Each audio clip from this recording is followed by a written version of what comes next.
quería daros una sorpresa y un regalo. Y en Córdoba el regalo es este. Eva de Dios y Alberto Lucena, flamencos divinos y muy humanos.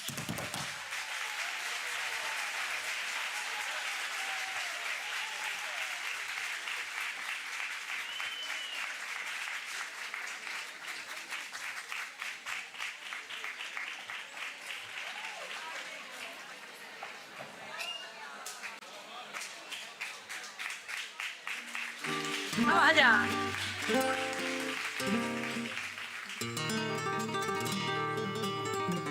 Oye, Alberto, castaña.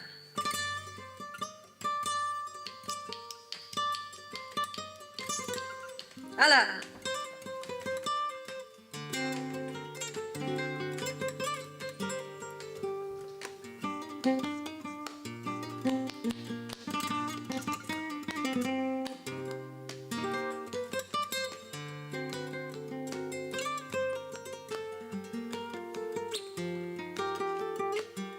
Sí, toma.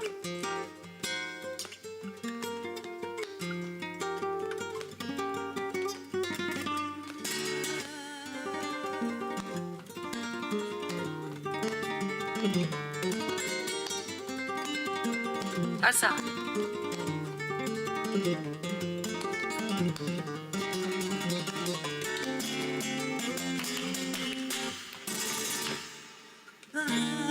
Ay, dame veneno mientras navego en el aire, amarradito en tu pelo. Dame veneno mientras navego en el aire, amarradito en tu pelo.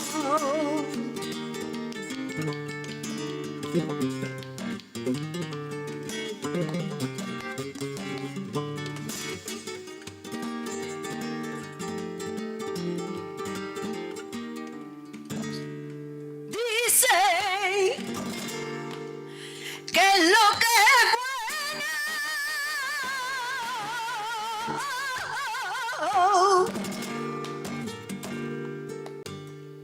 cuesta, primito sentido,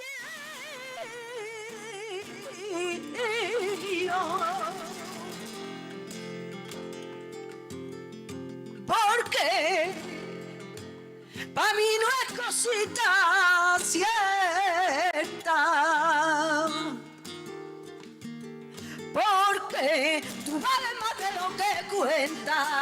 Hace señas con la boca y yo con el pañolillo que hago, señas que te vayan a...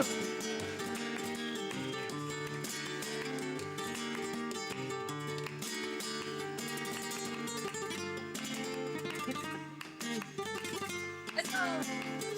Alberto, ¡chale papa!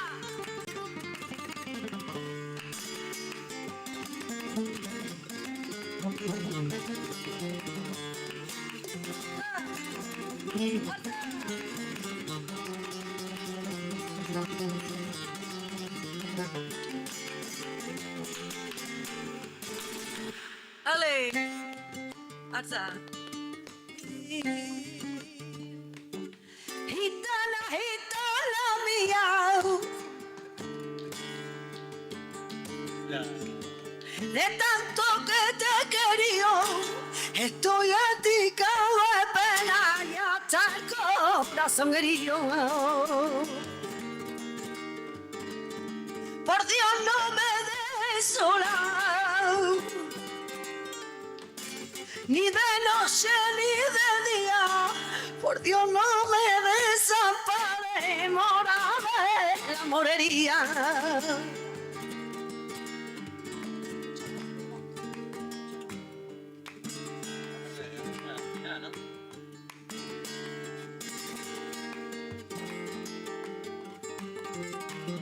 No sé si se va a escuchar, vaya.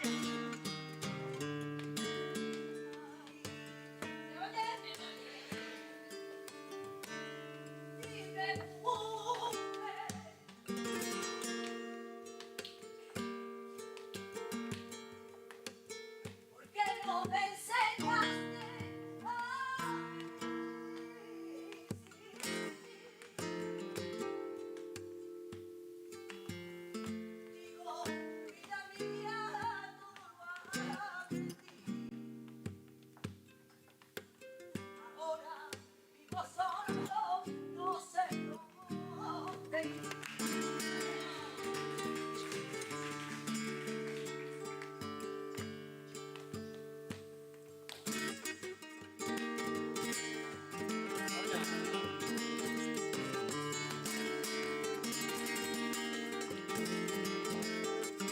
El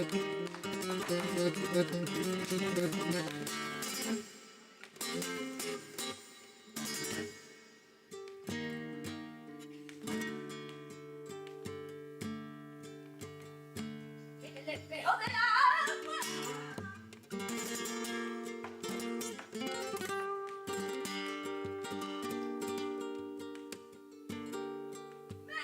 me baño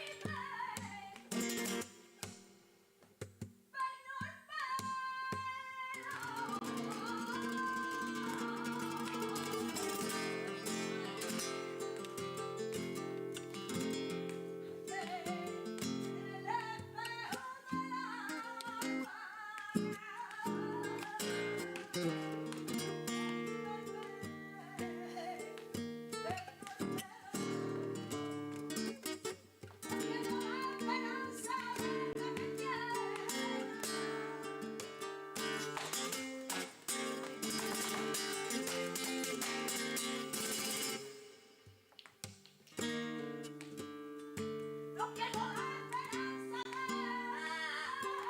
que me quiera. Yo seguiré esperando que tú me quieras. Y si el camino es largo, no me desesperes. No me desesperes, y te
Hay que esperar un momentito.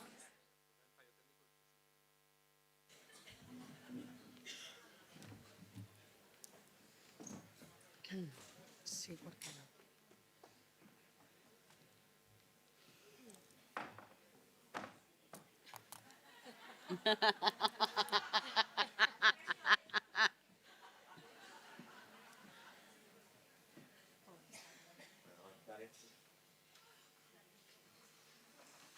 ¿Ya? ¿Ya? Muy bien.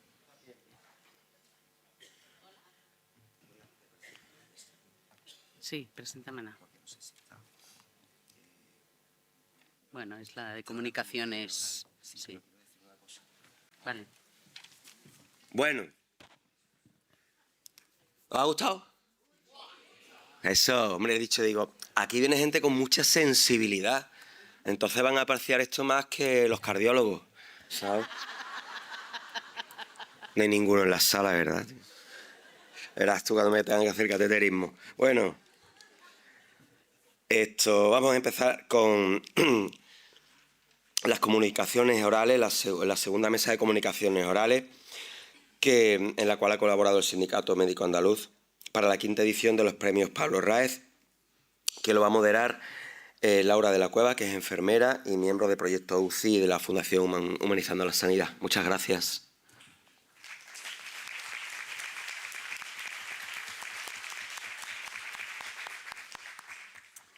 Bueno, a ver, ahora cómo se empieza una mesa, ¿no? Después de esto. Yo tenía preparada mi frase, que habíamos recobrado fuerzas después del café, pero este congreso es como la vida misma. Uno viene con resaca de la fiesta de ayer, ¿no? Se llena de emociones a primera hora de la mañana, gestiona segunda, un poquito de café y ahora este magnífico cuadro flamenco, como la vida misma. Y ahora vamos a retornar un poco a la ciencia y vamos a dar paso a las comunicaciones orales. Primero cada uno de los ponentes harán su comunicación y después, como siempre, pues abriremos debate y tiempo para preguntas si nos queda. En primer lugar, expondrá Sara Alcón Nájera, que es enfermera especialista en pediatría de la UCI de Pediatría del Hospital Gregorio Marañón de Madrid, con un poquito de su tesis, que va implícito en la comunicación, humanizando la difusión de los resultados de investigación a través de los poemas de investigación. Cuando quieras, Sara.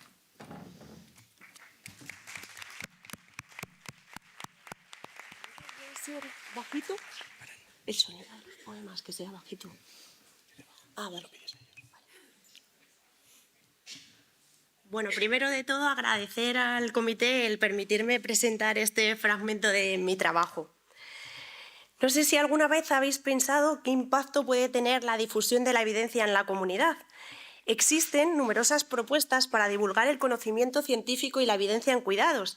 Sin embargo, a veces estas son poco accesibles a la población porque no se ajustan en términos de códigos y canal que ellos habitualmente utilizan. Según la literatura, la narrativa transmitida a través de procesos creativos aproxima a un enfoque centrado en una comunidad empoderada con recursos para consumir evidencia ajustada a sus capacidades. La poesía es un poderoso medio para compartir hallazgos con todos los públicos. Además, la metáfora facilita el acceso al conocimiento de las realidades complejas desde una perspectiva fenomenológica y a través de la emoción. En el contexto de la investigación cualitativa en cuidados, los poemas de investigación emergen como una herramienta muy potente para difundir la evidencia. Nos planteamos como objetivos realizar un análisis secundarios de los hallazgos del estudio Experiencia de los padres sobre la muerte de un hijo, un estudio cualitativo sobre cuidados paliativos y final de vida en UCI a través de la propuesta del análisis poético y escribir poemas de investigación para condensar la evidencia y difundirla a la comunidad, produciendo movilización hacia la acción y el cambio desde el impacto y la transformación emocional. El proyecto se realizó en 3 fases. En la primera se produjo un proceso de recodificación de las transcripciones de entrevistas a las familias a través de un análisis de entrevista concreta con un solo informante y un análisis de citas de diferentes entrevistas vinculadas a un mismo tema analítico. En la segunda fase se produjo un proceso de ordenación de citas en busca de la linealidad discursiva y el sentido narrativo. Y en la tercera se procedió a escribir los poemas encontrados trabajando la musicalidad y el ritmo. Aquí tienen un ejemplo de cómo fue el diseño del proyecto. Los poemas encontrados reflejan los temas principales y condensan además metafóricamente esencias fenomenológicas que ilustran sobre la experiencia de la información y la comunicación de malas noticias, la participación en la toma de decisiones en el cuidado y en el final de vida, la facilitación de espacios íntimos, el cuidado del sistema familiar y el acompañamiento en la despedida. Estos poemas están construidos desde la voz de la familia, desde el dolor profundo de la pérdida, desde la gratitud hacia el equipo de cuidados y el compromiso altruista con otras familias que puedan estar experimentando experiencias similares. ¿Cómo va? No suena la música. Perdón. Ahora, ¿cómo va? ¿Cómo está? Nos explicasteis 1, 2, 10, 15 veces, siempre con claridad, siendo sinceros, pensando en unos padres que no entendían nada. Éramos padres ajenos a todo, sin experiencia de UCI. Estábamos asustados, angustiados. Nos acogisteis de corazón. ¿Y si fallece? ¿Qué hacemos? Poco a poco fuimos siendo conscientes de lo que iba llegando. Nunca quieres decir va a suceder, pero estaba en el fuero interno. Poco a poco se fue viendo y tuvimos que tomar decisiones, siempre confiando en vuestro saber, siempre siendo nuestras decisiones respetadas. ¿Tenemos que decir hasta aquí? El miedo a la culpabilidad nos inunda, pensando en tener que decidir que hasta aquí el esfuerzo, que ya no se hará más. Había pocas posibilidades, pero las trabajasteis todas. Nos explicasteis cómo sería el proceso y estuvimos de acuerdo. ¿Cómo será el final? Hasta que falleció pasó poco, tenía pocas reservas ya. Fue un momento duro, pero a la vez humano, cuidado, acompañado. Nos dejasteis tiempo para estar con él cogido.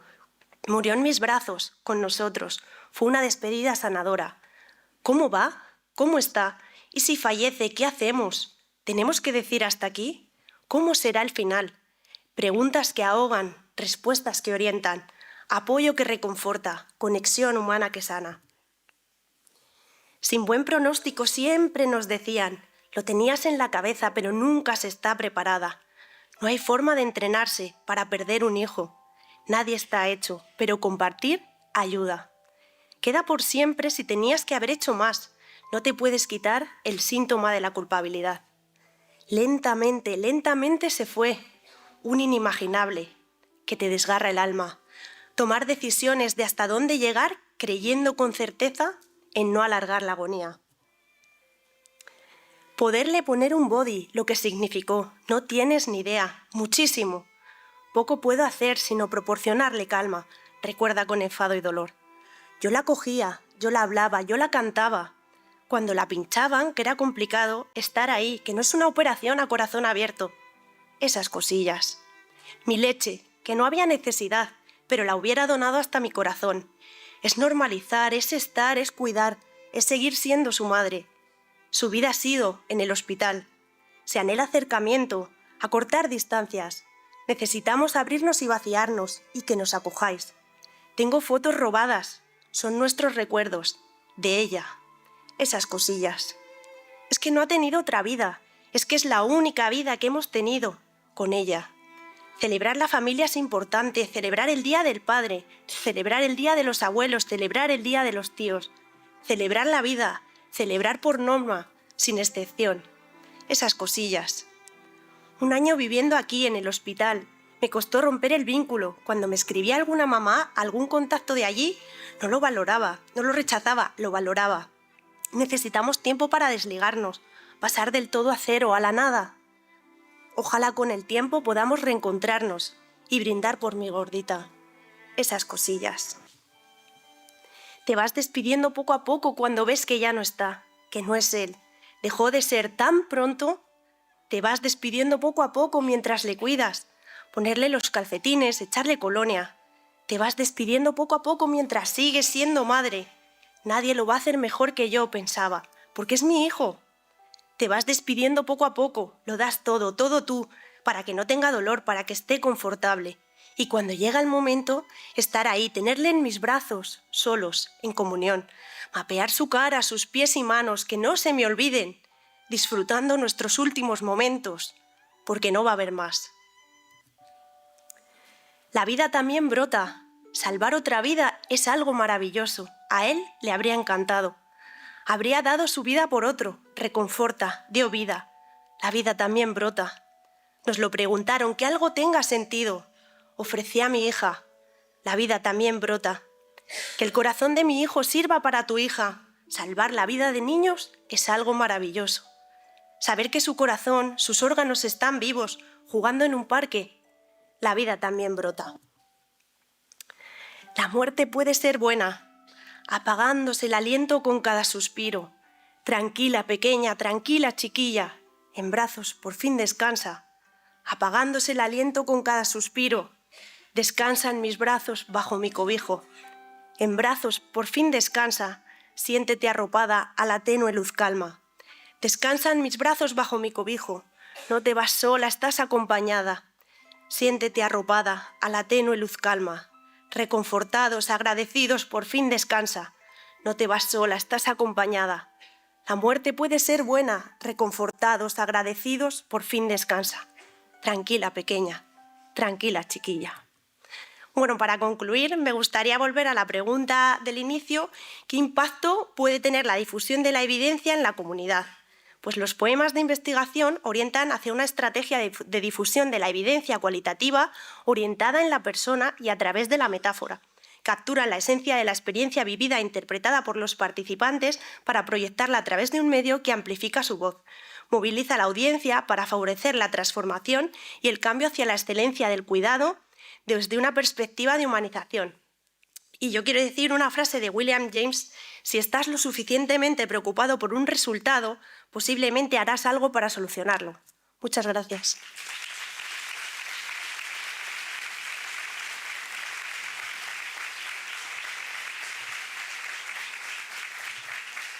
Muchas gracias, Sara.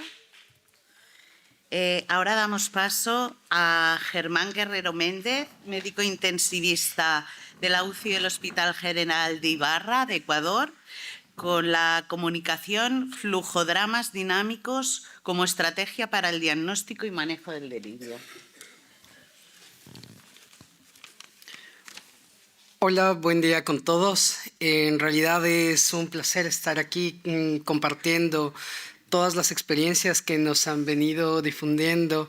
Esta presentación anterior en realidad conmueve muchísimo y está en torno a la dinámica que tenemos que empezar a trabajar como personal de salud y cómo establecer estos procesos de humanización.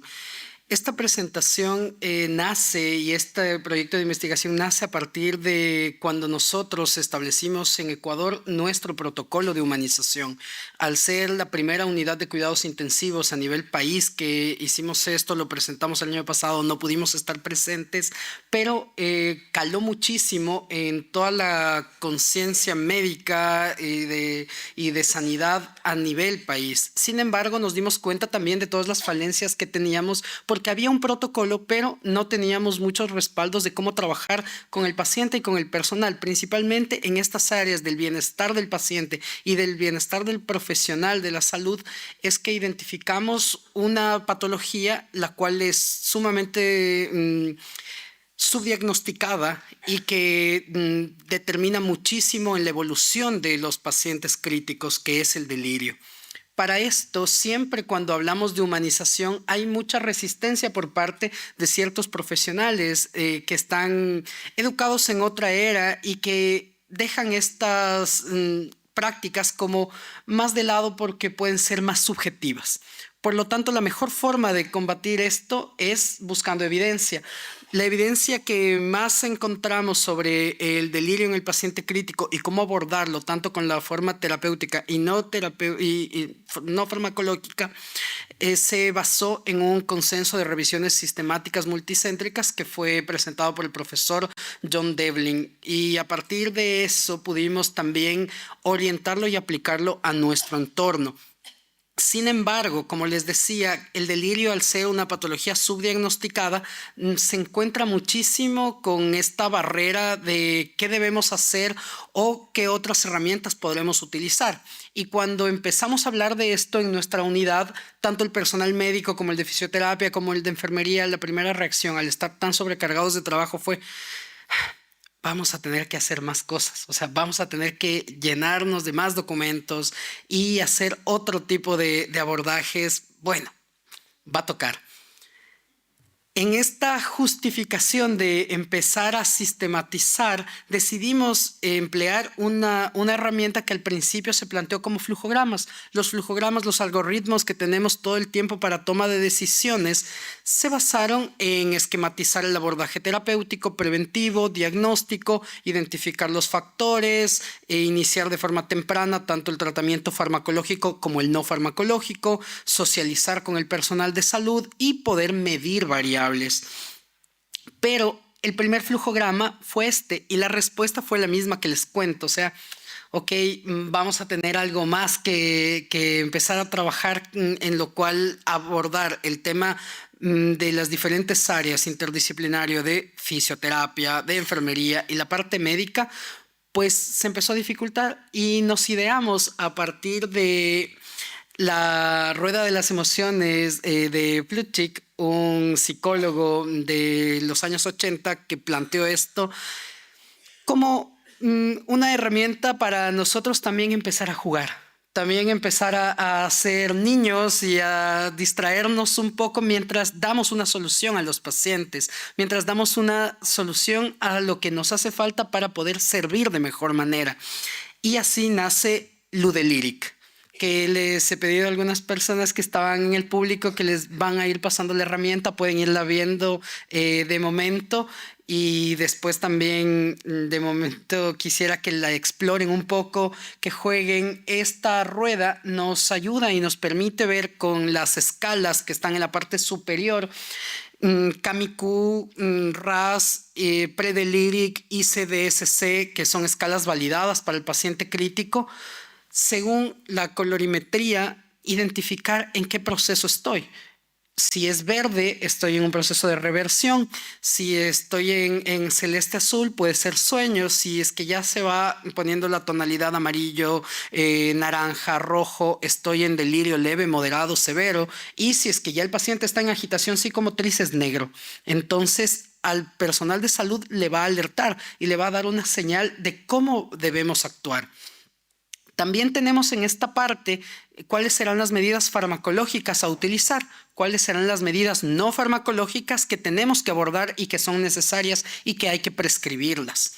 Y también es algo importante decir que tenemos que diferenciar qué sucede cuando es de día y qué sucede cuando es de noche. ¿Qué abordajes tenemos que utilizar? ¿Qué tan importante es, por ejemplo, cuando el paciente va a descansar, armonizar el entorno, reducir el ruido, utilizar tapones de oído? ¿Y qué tanto tiene de evidencia esto? Y si ustedes se fijan justamente en la herramienta, está marcado los niveles de evidencia. Sabemos que cuando estamos en intensiva tenemos que ser muy claros con esto, porque muchas veces se demerita si es que no se actúa con la evidencia más alta. Y todos estos procesos de humanización tienen evidencia y es ahí donde nosotros queremos destacar y luchar por ello. Entonces, aplicar lo que hemos venido haciendo durante todo este tiempo, incluso antes de que yo me gradué como médico, ya en la unidad de cuidados intensivos en la que estaba se trabajaba la humanización, sin llamarla humanización. Ahora protocolizándola y con todo lo que nosotros hemos podido aprender de HUSI, nos ha permitido implementarlo a nivel de nuestro hospital y así que el personal médico sea el que diagnostica y prescribe, el personal de enfermería es el que da el seguimiento y el que nos alerta, y también el personal de fisioterapia que ejecuta las medidas de recreación psicoterapéutica. De esta manera, la comunicación con el personal de enfermería y también la solución que les podemos dar a los pacientes nos vincula de una manera más viable. Quiero presentarles y no quiero dejar de lado el equipo que ha estado colaborando en todo este proceso. Jimena Suárez, que es una enfermera desde hace 10 años, líder del servicio y que ha estado trabajando todo el tiempo tras bastidores y ayudándonos a quienes nos formamos a poder dar una solución a nuestros pacientes. El doctor Luis Herrera, que es mi mentor y que fue quien me dijo, ¿te interesa esto de humanización? Lee a Gabriel Heras. Y empecé a adentrarme en este mundo y en realidad conocerles a tantas personas.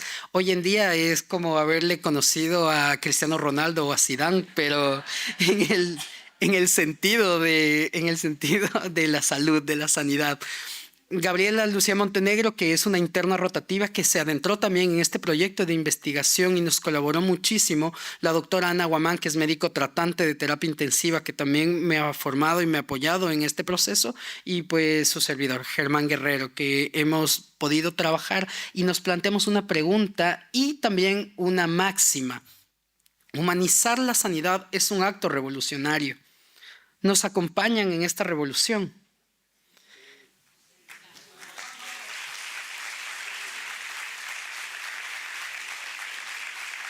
Muchas gracias.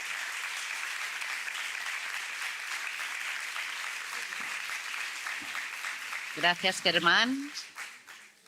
Damos paso ahora a Carmen Moreno Arroyo, enfermera de críticos, profesora del Departamento de Enfermería Fundamental y Clínica de la Facultad de Enfermería de la Universidad de Barcelona, que nos presenta la comunicación, efectividad de una formación en técnicas de comunicación básica y asistida para enfermeras de cuidados intensivos. Conectem. Cuando quieras, Carmen. Gracias. En primer lugar, me gustaría dar las gracias a la Fundación y al comité organizador y científico por darme la oportunidad de compartir tantos momentos estos 2 días tan intensos y tan bonitos como los que estamos viviendo. Y darme la oportunidad de venir a explicar este proyecto, en concreto en relación a la efectividad de una formación en técnicas de comunicación básica y asistida para enfermeras de críticos, que está dentro del programa que llamamos Connectem. En catalán es Conectamos. Bueno, a nivel internacional, ¿qué dice la literatura en relación a lo que es la comunicación y a las técnicas de comunicación básica y asistida, ¿no? Pues a nivel internacional nos dice que la vulnerabilidad y la fragilidad del paciente crítico aumenta con una comunicación inefectiva por parte del personal sanitario que trabaja en este tipo de unidades. ¿Qué más nos dice? Nos dice que las enfermeras, pues, también tienen y sienten frustración cuando esta comunicación es así, cuando no llega o no percibimos qué necesidades tienen los pacientes, pero por la comunicación. ¿Qué más nos dice la literatura? Que las técnicas de comunicación básica y asistida son importantes para la comunicación y, obviamente, para mejorar los cuidados en relación al paciente crítico dentro de este ámbito. Y también nos dicen que existen muchas barreras. Las barreras más identificadas están lo que es la formación que reciben estos profesionales y también las cargas de trabajo. Entonces, como enfermera de críticos y como profesora de la universidad, pues cuando tenemos estas 2 variables y nos ponemos a plantear un proyecto, dijimos, ¿por dónde empezamos? Pues quizás por algo que podamos actuar directamente nosotros, ¿no? O yo, en este caso, yo como profesora, porque, claro, las cargas de trabajo, obviamente, hay que seguir estudiando, ya se está estudiando, pero ver qué impacto puede tener, ¿no? O qué relación puede tener con la comunicación es imprescindible. Y empezamos por esta primera variable, que es la formativa. En el proyecto que nos planteamos, nos formulamos 2 preguntas de investigación que están relacionadas con nuestros objetivos. El primer objetivo fue describir la percepción de conocimientos en relación a las técnicas de comunicación básica y asistida utilizadas con el paciente crítico por parte de las enfermeras de UCI. Y el segundo objetivo fue evaluar la efectividad del programa formativo en técnicas de comunicación básica y asistida dentro del programa Connectem, y también el nivel de satisfacción en relación a la formación que se había realizado por parte de estas enfermeras. Para ello diseñamos 2 fases de estudio. Una primera fase que fue un poco más exploratoria, de foto, qué percepción tienen estas enfermeras, ¿no? sobre el conocimiento que tienen sobre estas técnicas, y una segunda fase que era más, pues un poco más de análisis, ¿no? de la efectividad de este programa. Y para esto se planteó un estudio cuasi experimental pre-post de un solo grupo. Esto se llevó a cabo en 4 UCIs del Hospital Vall d'Hebron de Barcelona. Es un hospital de 3er nivel. Y en el periodo 2022, que como podéis imaginar, ¿no? Pues nos pilló, como todos bien sabéis, la pandemia y, bueno, dificultó parte del proyecto, pero no lo paralizó. Entonces, esta primera fase exploratoria la hicimos pre-pandemia y la formación la empezamos pre-pandemia. Hubo un parón significativo de la formación que estábamos impartiendo y la retomamos después de la pandemia. A nivel de muestra, pues la fase 1 de las 155 enfermeras que forman parte de las unidades de cuidados intensivos de adultos, estoy hablando de las de adulto, 120 participaron en el estudio, y en la segunda fase, pues 30 enfermeras hicieron las sesiones formativas en técnicas de comunicación básica y asistida y, por tanto, pues fueron la muestra de esta segunda fase. A nivel de variables, en el primer estudio pues recogimos las sociodemográficas y la que tiene que ver con la percepción de conocimiento en relación al uso de estas técnicas, y en la segunda fase miramos el nivel de conocimientos y el grado de satisfacción en relación a la formación. Para ello utilizamos diferentes instrumentos. En la primera fase utilizamos un cuestionario ad hoc, y en la segunda fase utilizamos un test de conocimientos que estaba integrado por una serie de preguntas tipo test, pero también de casos clínicos que hicimos como 3 o 4 casos, y hicimos que los asistentes, en este caso las enfermeras, reflexionaran sobre el uso de estas técnicas aplicadas, ¿no?, al paciente crítico. Tengo que explico 4 conceptos clave de la formación. El curso de formación constó en 8 horas presenciales, divididas en diferentes días, también en diferentes turnos, obviamente, y incluía una parte teórica en relación a las técnicas de comunicación básica y asistida, pero luego había una parte también en la que trabajábamos las habilidades para acabar de integrar los conocimientos, ¿no? Y hicimos varias técnicas o metodologías docentes, como es el role-playing y otras metodologías que nos ayudó a poner en práctica esas habilidades. A nivel de análisis estadísticos, pues hicimos, dependiendo de las variables de estudio y obviamente del diseño del estudio, pues hicimos las pruebas pertinentes. ¿Qué obtuvimos? Pues los resultados de la primera fase pudimos observar que, obviamente, las características de la muestra, la mayoría eran enfermeras que trabajaban en el turno de mañana y que tenían una experiencia superior a 10 años. Y en general, pues, ¿qué podemos observar, ¿no?, en los resultados? Pues que la mayoría de enfermeras, o un tanto por ciento importante, el 55,8%, dijeron que tenían la percepción de pocos conocimientos en relación a las técnicas de comunicación básica, que creían o tenían la percepción bastante elevada de que se comunicaban verbalmente y no verbalmente bastante bien con el paciente intubado, que el tiempo de interacción comunicativa en cada intervención que hacían a nivel de comunicación, que hacían muchas durante el turno de trabajo, que iba aproximadamente entre 3 y 5 minutos, que la percepción de conocimientos de las técnicas de comunicación asistida era nada, un 45,9%, que es sorprendente, ¿no?, que no sabían o no contestaban si utilizaban estas técnicas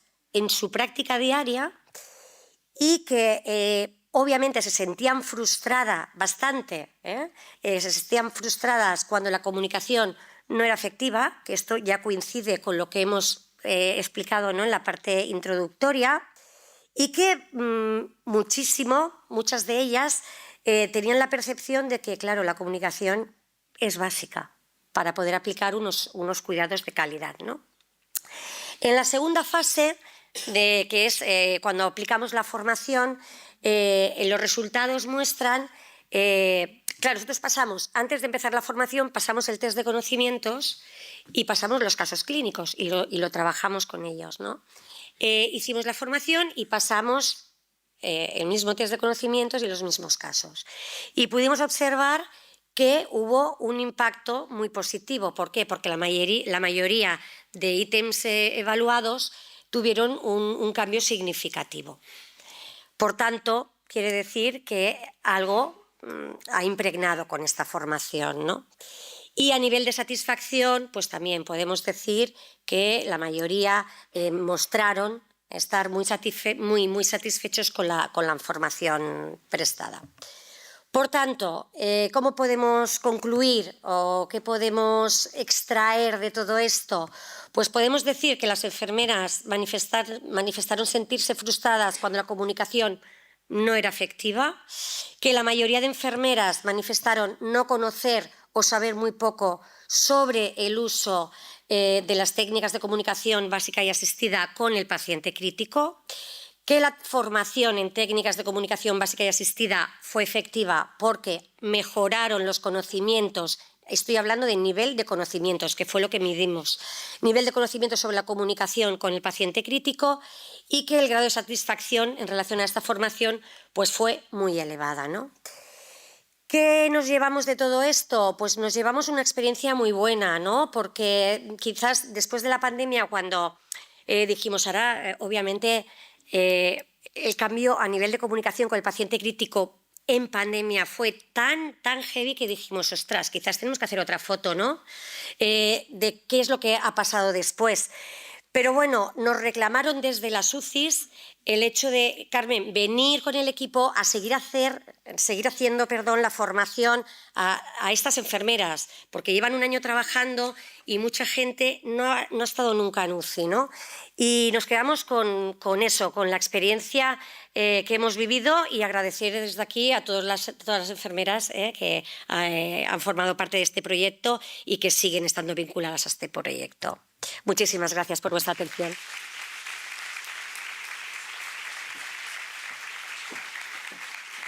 Gracias, Carmen. A continuación, Elena Diago Martín, enfermera y psicóloga del Instituto de Diagnóstico por la Imagen y Medicina Nuclear del Hospital Universitario Joan XXIII de Tarragona, nos hablará sobre el análisis del cambio cultural en humanización en los profesionales sanitarios de un servicio central de un hospital de agudos. Cuando quieras, Elena. Hola a todos. Os voy a contar nuestra experiencia, pero antes, ¿cuántos de vosotros habéis visto algún profesional sanitario que entra en una habitación de un paciente y ni saluda o ni lo mira? Vale. ¿Y cuántos de vosotros habéis visto a un profesional sanitario realizando alguna técnica a un paciente mientras explicaba lo que había hecho el fin de semana? Vale. Pues entonces, preguntas como estas nos hicimos nosotros, ¿vale? Y decidimos que había que aplicar, o sea, que había que hacer un cambio cultural en la humanización de la atención sanitaria. Pero para realizarlo necesitábamos el apoyo de la organización y del líder del servicio. Para llegar a hacer un cambio en la atención sanitaria del paciente, hay que pasar por los profesionales. Tenemos que ver si ellos están humanizando. A lo mejor tenemos el mejor equipo y no hace falta realizar ninguna acción. Entonces, tenemos que analizar qué situación tenemos. ¿Y cómo hacemos todo esto? Con metodología. ¿Qué metodología utilizamos nosotros? El modelo ADKAR. ¿Y qué es? El modelo ADKAR es un modelo, es una herramienta que ayuda a hacer cambios culturales. Pero no solo a hacerlos, sino a mantenerlos en el tiempo. Tiene 5 fases, ¿vale? De las cuales seguimos. El primero es que para hacer un cambio cultural tienes que tener un equipo concienciado de ello, o al menos una persona que impulse ese cambio. El segundo es que tú tienes que crear en el resto del equipo el deseo de cambiar, porque si yo quiero cambiar pero mis compañeros no, ahí no tengo nada que hacer. Tengo que darles el conocimiento de cómo hacer ese cambio. Tengo que formarlos. Y les tengo que dar herramientas suficientes para que lo puedan llevar a cabo. Y poco a poco tengo que ir reforzando esos cambios. ¿Nosotros qué hicimos? Nosotros éramos el grupo Centinela, que era consciente de que eso estaba pasando y que teníamos que cambiar. Teníamos la suerte de que el líder nos seguía y estaba de acuerdo en que eso tenía que cambiar. Y entonces aplicamos una herramienta, la herramienta Humanity for Health. ¿Qué herramienta es esta? Es una herramienta de calidad que, aunque no está validada, nosotros participamos en una prueba piloto y lo que valoraba era diferentes categorías. Por ejemplo, la humanización en profesionales, la comunicación con el equipo, la espiritualidad, todas las categorías que engloban la humanización. Estas categorías se medían por indicadores que valorabas del 1 al 3 y es una herramienta autoaplicable. ¿Qué significa? Que yo me la puedo aplicar, que no es una auditoría, nadie va a ver lo que yo tengo, si lo hago muy mal, si lo hago muy bien. Entonces es autoaplicable y yo sabré el resultado y yo sabré qué es lo que puedo cambiar.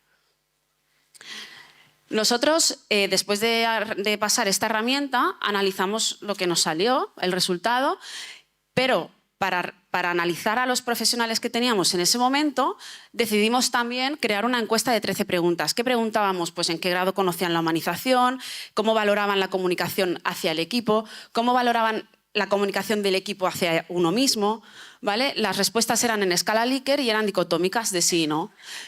Y además, ya preparando la siguiente fase para aplicar el conocimiento, ¿no? Lo que os comentaba antes del modelo ADKAR, creamos una formación de humanización en la atención sanitaria. En la siguiente fase nosotros les pasamos la encuesta a los profesionales para valorar la sensibilidad que tenían hacia la humanización, ¿vale? Y pasamos la formación. Esta formación fue una formación básica, conceptos básicos de humanización, que es lo que engloba, de 45 minutos de duración, y turno abierto de preguntas al final. Después de esto, valoramos otra vez y volvimos a pasar la encuesta donde valorábamos otra vez la percepción, si había cambiado sobre la humanización en la atención sanitaria. ¿Qué resultados obtuvimos? ¿Qué resultados obtuvimos de la herramienta Humanity for Health? ¿Cómo tenía yo de humanizado este servicio? Pues tal y como nosotros habíamos visto en un principio, teníamos una baja penetración de la humanización en la atención sanitaria. Por lo tanto, como punto bueno, era que podíamos mejorar muchas cosas. Teníamos ahí un abanico grande. Resultados de la encuesta que le pasamos a los profesionales. ¿Qué obtuvimos de los profesionales? Yo ya sé que mi servicio tiene una baja penetración de la humanización y ahora ¿cómo tengo a los profesionales? ¿Cómo hacen ellos? Nosotros tenemos es un servicio pequeño, ¿vale? 10 mujeres, 5 hombres realizaron la encuesta. De estos, 9 tenían tareas asistenciales y 6 no asistenciales o menos asistenciales. ¿Qué significa esto? Que yo tenía 9 personas que trabajaban directamente con el paciente, de cara al paciente, y los no asistenciales tenían, aunque trabajan con el paciente también, pero mucho menos. La edad era de 25 a 59 años y 5 personas tenían formación previa o habían recibido una... Se ha quedado sin... Si no sigo aquí, no pasa nada, ¿eh? Y 5... Sí. Sí, igual, no importa. Y 5 de ellos habían... ¿Sí? Vale. Y 5 de ellos habían... No pasa nada, no pasa nada. Sigo aquí. ¿Hola? ¿Hola? No. ¿Hola? ¿Hola? ¿Sí? Ahora. Vale. Y 5 de ellos habían recibido una píndola formativa o conocían el concepto de la humanización. ¿Qué resultados obtuvimos? Claro, la valoración posformación hizo que cuando pasamos la segunda encuesta todos los valores o la mayoría de valores disminuyeran, es decir, su valoración disminuía. ¿Por qué? Porque habían sido más sensibles, ya conocían el concepto de humanización y lo que abarcaba y entonces lo valoraban más bajo. Es decir, por ejemplo, los espacios, la infraestructura del servicio la valoraban más baja, pues porque eran conscientes que a lo mejor había muchas cosas que mejorar. La comunicación o el trato que ellos daban o recibían, aunque la valoraban y tienen notas bien, ¿no? Pero después de la formación eran mucho más críticos, ¿no? Mucho más sensibles y sabían que podían hacer muchas más cosas. ¿Qué mejoró? Mejoró la formación, es decir, conocían mejor el grado de humanización, ¿vale? Y sobre todo mejoró aquellos aspectos que ellos podían mejorar, es decir, eran más conscientes de todo lo que podían mejorar en su día a día y en su trabajo diario. En cuanto a estos dos últimos resultados, encontramos una diferencia de que el personal que trabaja directamente con el paciente es mucho más crítico, mucho más sensible a la hora de ver situaciones que no entran dentro de la humanización a la atención sanitaria, más que los que no trabajan directamente con el paciente. Pero con una formación básica, con conceptos básicos de 45 minutos de duración, esto casi no es que se igualara, pero se parecían mucho los resultados. O sea, ¿qué significa esto? Que con una formación podemos conseguir los mismos resultados para todos. Un resultado que no esperamos fue, bueno, y no contabilizamos porque no éramos conscientes de que podía pasar, fue que en los días siguientes a la formación los profesionales sanitarios entraban y decían: buenos días, estoy humanizando, ¿eh? Entonces, dentro de la broma, ellos ya eran conscientes de aquellas cosas que podían mejorar. ¿Qué pasó a lo largo del tiempo después de todo esto?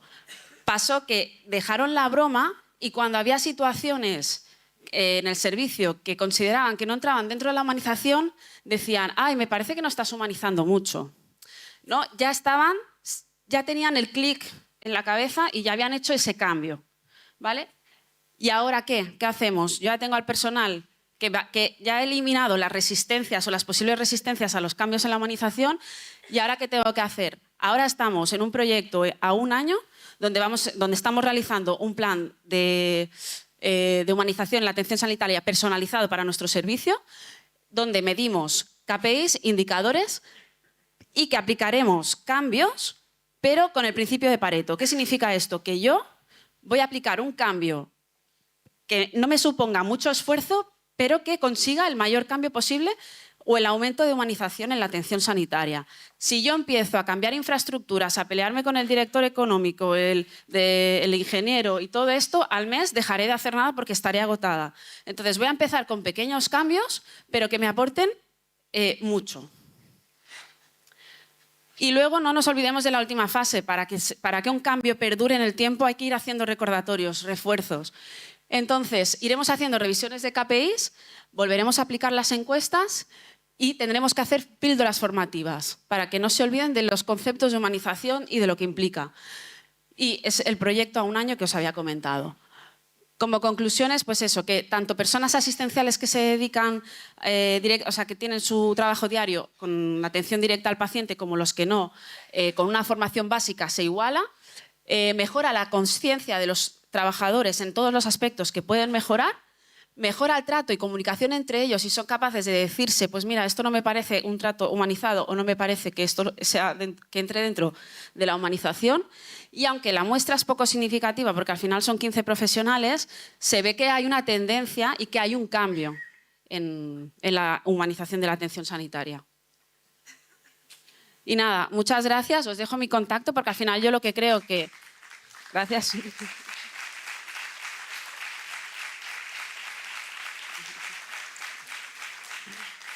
Creo que lo importante de esto es que compartamos experiencias, que aprendamos los unos de los otros. Tenéis mi contacto y nada, deciros que, bueno, que la educación en la vida no es solo adquirir conocimientos, sino también valores humanos. Muchas gracias.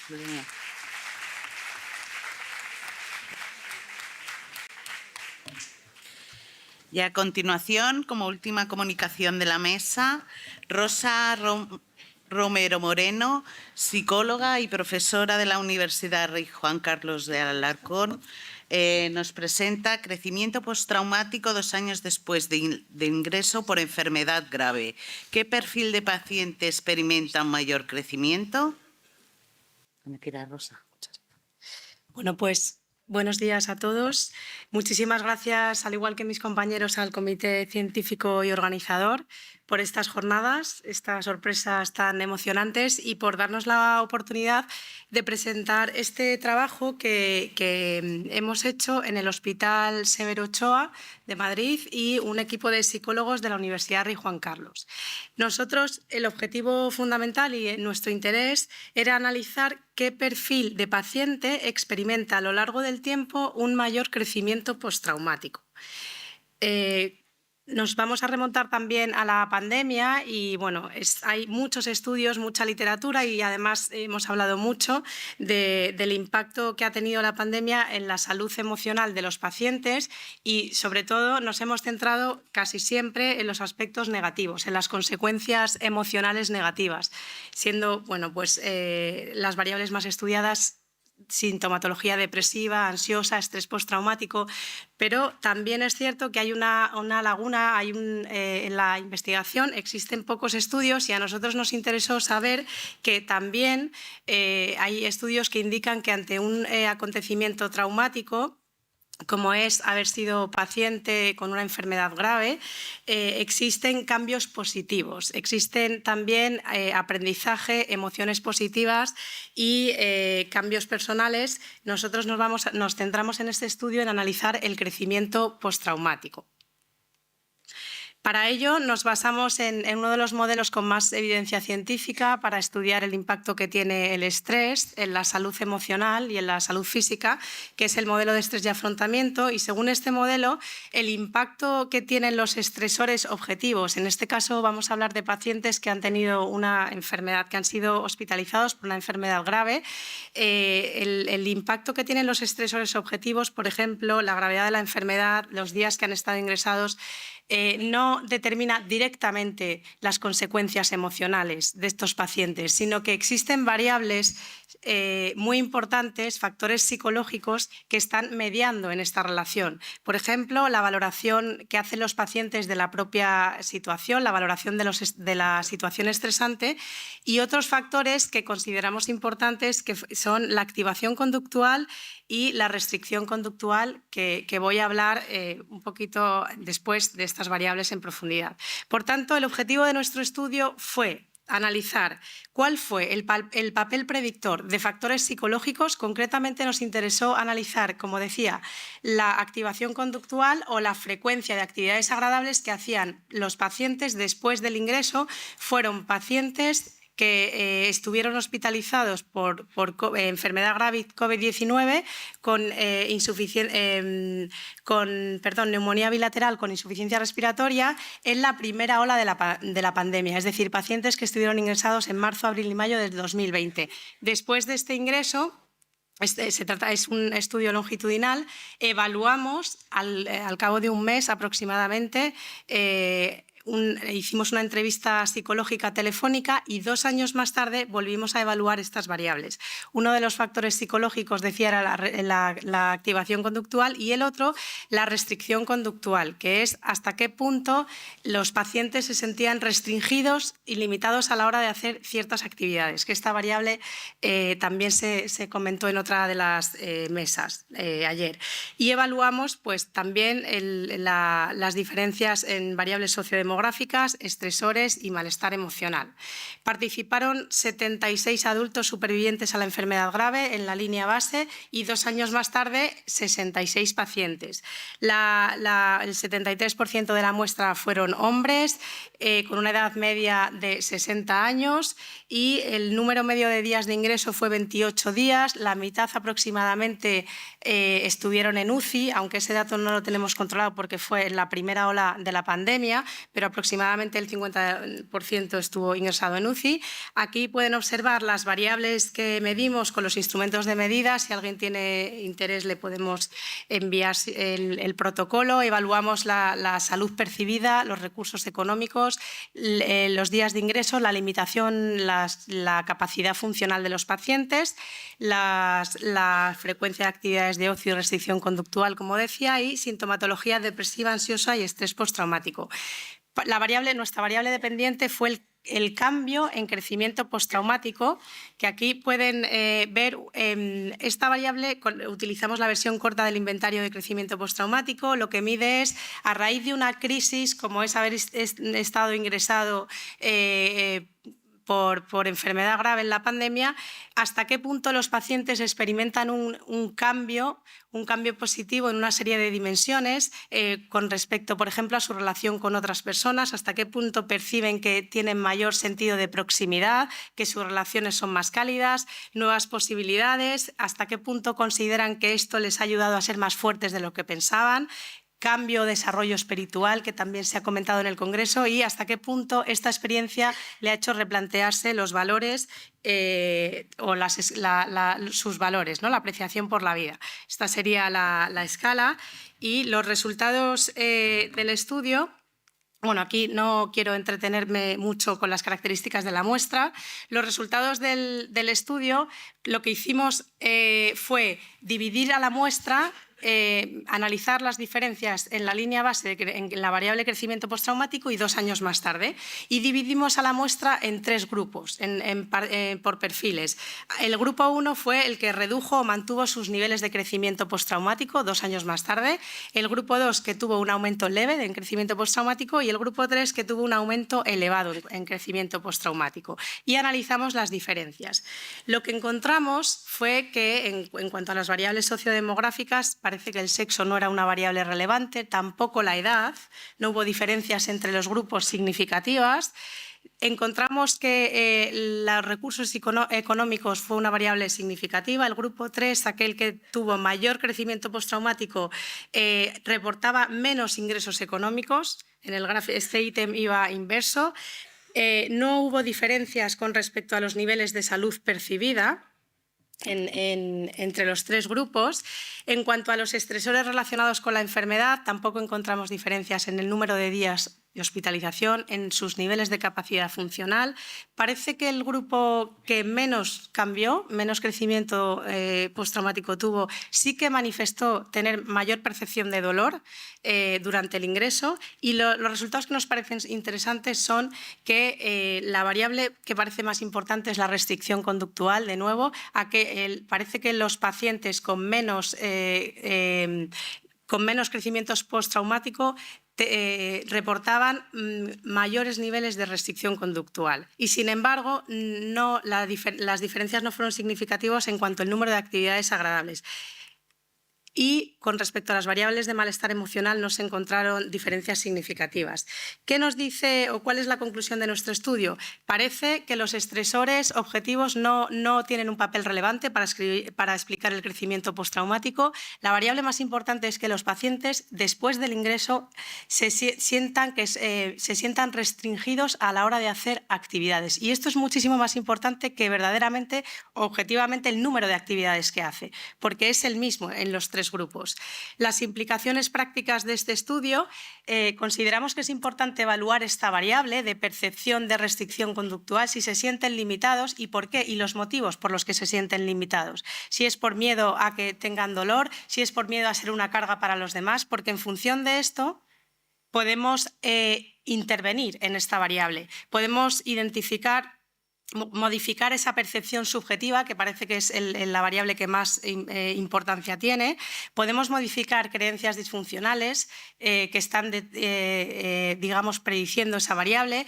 Podemos enseñar a los pacientes a diferenciar qué actividades pueden hacer y qué actividades no pueden hacer. Y los pacientes que tienen altos niveles de autocrítica, utilizar técnicas de autocompasión o de gratitud hacia las cosas que sí pueden hacer. Y en ese sentido, consideramos que es importante fomentar actividades agradables, pero no cualquier actividad. Actividades agradables relacionadas con los valores personales de los pacientes. Y en ese sentido, bueno, en psicología hay una aproximación que nosotros consideramos que puede aportar mucho, que es la terapia de aceptación y compromiso, que esta terapia trabaja sobre las acciones comprometidas relacionadas con esos valores personales. Y ya para terminar, si tengo un minuto, si me permiten. Sí, bueno, simplemente quería compartir con ustedes una de las pacientes que participó en este estudio que nos ha autorizado a presentar esta fotografía, que fue ingresada en el 2020, 36 días, estuvo en la UCI y bueno, pues esta semana hablamos con ella precisamente sobre su valoración y experiencia de crecimiento postraumático. Ya tuvo una actitud ahí, objetivamente la gravedad era la gravedad no era lo importante. Leo sus palabras: ha sido una experiencia de superación, me ha enseñado que soy muy fuerte, no me daba tanto valor a mí misma. Ahora tengo más claro lo que valoro en mi vida, tengo mucha serenidad, quiero de forma más madura y consciente. Soy consciente de lo que tengo y no tengo y disfruto cada día y de cada momento. No me he sentido limitada a la hora de hacer cosas. Desde el día que vi la línea, cuando escuché a un médico que querían desenchufarme, aunque finalmente no se referían a mi caso, me he esforzado al máximo para hacer cosas y superarme.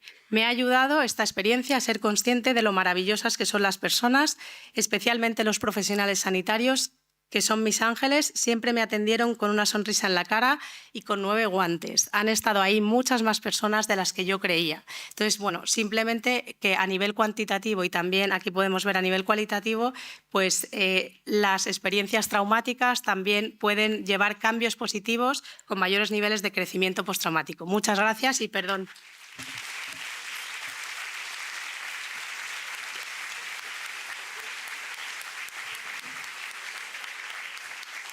Muchas gracias. Aunque vamos fuera de tiempo por la actuación, no sé si cabe al menos alguna pregunta breve por parte del público. No caben, me dice. Pues muchas gracias a los ponentes y nada, continuamos.